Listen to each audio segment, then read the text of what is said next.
Characterization is also a matter of implication, not of the author's definition.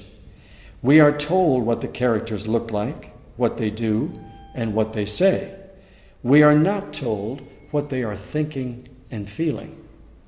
Therefore, much of the implied characterization emerges from the dialogue, which is more plentiful than we are accustomed to these days. Each character has a distinctive speaking style and vocabulary. And when you put that together with the fact that each person is obviously motivated by strong self-interest, we readers are encouraged to pay close attention to what they say, to speculate on why they say what they do, and to wonder what they are not saying. We should also observe that these characters are anti-romantic. There isn't one of them who is presented as conventionally sympathetic or emotionally appealing. Most of them are selfish, cruel, and unscrupulous. Even Sam Spade is not described in flattering terms, and although he does live by his own code of ethics and is certainly intelligent and brave, no one would ever describe him as a grown-up Boy Scout. For one thing, he seems to enjoy taunting young Wilmer and hurting Cairo much more than an orthodox hero should. We should pay special attention to Bridget O'Shaughnessy. She is perhaps the prime example of what came to be called the femme fatale figures in the hard-boiled detective story tradition. She is beautiful, but when she behaves like a traditional, delicate, mostly helpless, loving, supporting female character, we know that she is only acting. It's a ploy to get her what she wants. She uses her sex appeal the same way, something a conventional heroine would never do. And Spade even admires her deceptive style. At one point he says to her, "You're good. You're very good. It's chiefly your eyes, I think, and that throb you get into your voice when you say things like, 'Be generous, Mr. Spade.'" However, Spade never trusts her for a moment, and when he ultimately spurns her, despite the love he says he might be feeling, his explanation is fierce. "I won't play the sap for you." His distrust of her beauty and his desire is almost puritanical. He tells her he won't help her, quote, "because all of me wants to," unquote. As we suggested last week, Spade and legions of hard-boiled private eyes just like him have learned that they can't give in to their feelings. They must always be watchful, on guard, in control.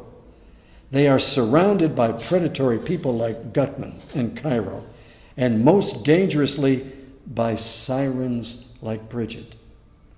The celebrated coolness of these private eyes is a defensive posture.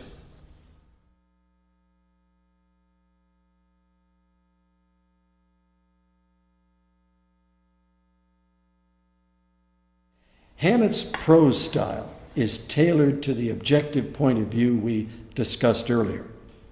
As we said, there is plenty of talk, and all of his characters, in their different ways, are articulate. In fact, they frequently speak in paragraphs. In between stretches of dialogue, Hammett gives us description in lean sentences that are nevertheless full of revealing details. Listen to this passage from the beginning of chapter 19. The boy lay on his back on the sofa, a small figure that was, except for its breathing, altogether corpse-like. Joel Cairo sat beside the boy, bending over him, rubbing his cheeks and wrists, smoothing his hair down back from his forehead, whispering to him, and peering anxiously down at his white, still face. Bridget O'Shaughnessy stood in an angle made by table and wall. One of her hands was flat on the table, the other to her breast. She pinched her lower lip between her teeth and glanced furtively at Spade whenever he was not looking at her. When he looked at her, she looked at Cairo and the boy. Gutman's face had lost its troubled cast and was becoming rosy again. He had put his hands in his trouser pockets. He stood facing Spade, watching him without curiosity. Spade, idly jingling his handful of pistols, nodded at Cairo's rounded back and asked Gutman, "It'll be all right with him?" "I don't know," the fat man replied placidly. "That part will have to be strictly up to you, sir." These details, which amount to a complete geography of this moment in the narrative, put readers visually and orally right into the room with the characters.